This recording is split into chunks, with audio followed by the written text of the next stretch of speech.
So in my third and final example, I'm going to share with you um, the most difficult one. I mean, they were all difficult, even some of the examples we didn't talk about in these episodes about haters. I mean, I had people that were closest to me that were kind of haters, and that was certainly difficult, but this particular one was the hardest. It was the most impactful and almost derailed my entire project. So I definitely want to talk about that with you, share it with you, so that if you're in a similar situation, you can maybe make different choices than I did and potentially avoid this. I met this contact through a community group. You might remember in previous episodes, we talked about going out and finding community groups that align with your passion project. I did that, and I talked to a bunch of people and met this man. He was very smart, very articulate, had a vast professional experience over decades, really just an all-around very interesting person, and I enjoyed talking to him. We networked and shared with him about my passion project. He was initially very enthusiastic. I thought he was a great contact because he was familiar with the area, had some county contacts, just really a smart guy, and we hit it off. So he was so enthusiastic that we actually planned a site visit to the property, which was a huge success, I felt, because it gave me a lot of confidence to present the property to somebody, to see it through his eyes. He gave me a lot to think about, just a really unique perspective. It was great. We spent hours together. And from that point forward, we talked regularly, shared ideas, bounced things off of each other. By all accounts, it was great. He was working on his own passion projects, and he asked for my help, and I was certainly willing to give it to him, So he had said to me he had a vast network that he would give me access to. So that was, what I was going to get. And he asked me for some help, which I was going to give to him. I believe in these symbiotic relationships, and I really felt like it was good karma. You put something of yourself out in the world and you get something back. So, I was on board for that.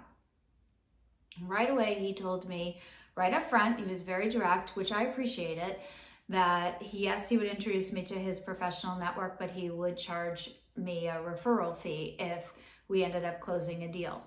I was fine with that. He was very direct. Cool. So, and he kept saying, I talked to so-and-so and they're going to need another couple weeks, or a month, or, they're traveling to here, there, and everywhere. And, we're going to sit down in a couple weeks and we're going to talk about it. Well, in that couple weeks, he would say, hey, could you help me with this or that or the other thing? And so the promise of the network was out there, but it wasn't coming.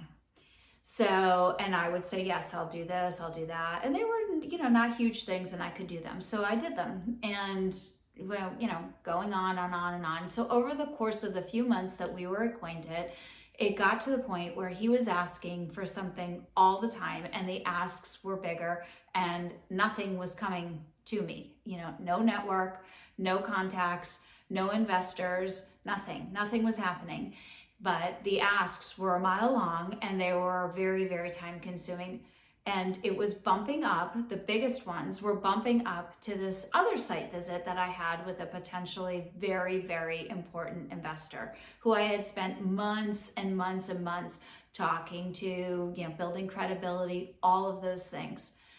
So it came down to the point where his biggest ask was just so time consuming. I wasn't going to be able to do it. It had a totally arbitrary deadline that meant nothing besides the fact that he wanted it.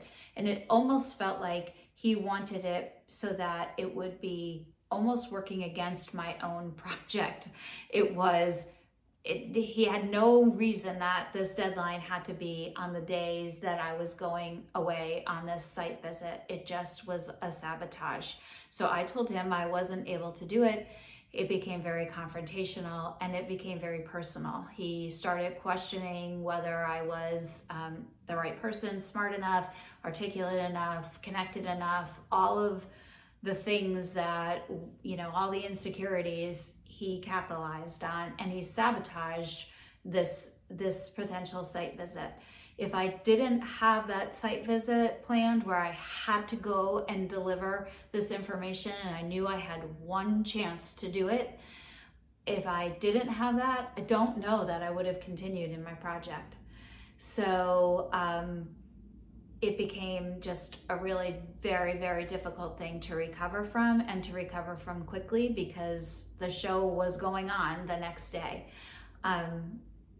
He made me feel like an imposter, that I was not good enough to do this project.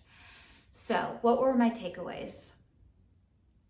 One, I should have had clear boundaries from the beginning. I should have been aware enough to say, this is how much time I have. I shouldn't be willing to do so much work that it was impacting my ability to work on my own project. That was a mistake on my part.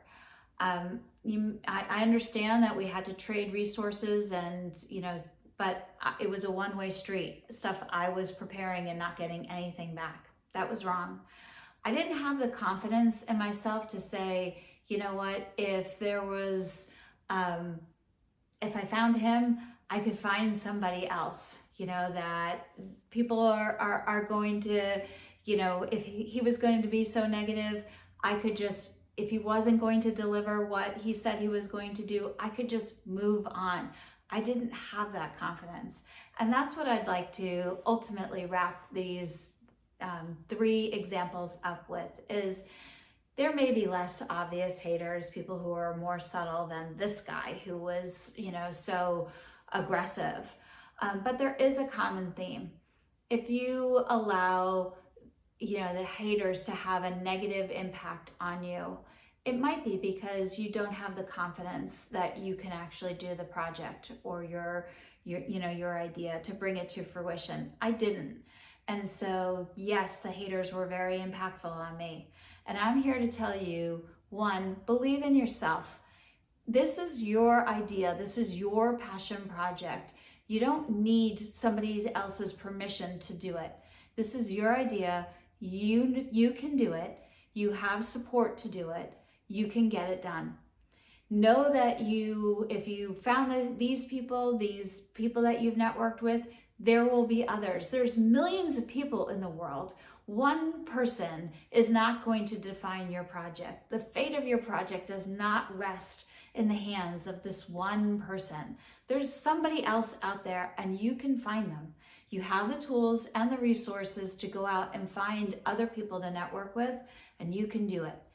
Just know that this is your project. You're the expert on it. You don't need somebody else's opinion, is not the judge and jury of your project. You know it better than anyone else. Sure, they can provide insight, and their insight is helpful, but they're not the end all to be all. You are.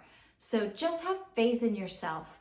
And for the haters, let it go in one ear and out the other. And that's what I had to do at this very important moment. I had to say, you know what? This person may not believe in me, but that's fine. I'm moving on.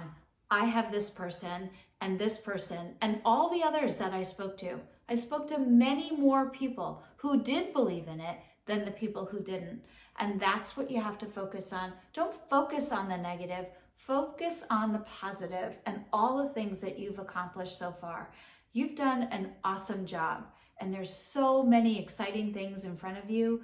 We can't wait to hear more about them. In our next episode, we're going to talk about the doubters. The doubters are a little bit more passive. It's a little bit quieter, but they're still important to understand who they are and the impact that they could have on your project. So we're going to talk about that next time. And until then, I wish you the best of luck on your project. Can't wait to hear about it. Small steps, big dreams. We're all in this together, and we're so grateful that you're here joining us on these episodes to learn about passion projects. Bye for now.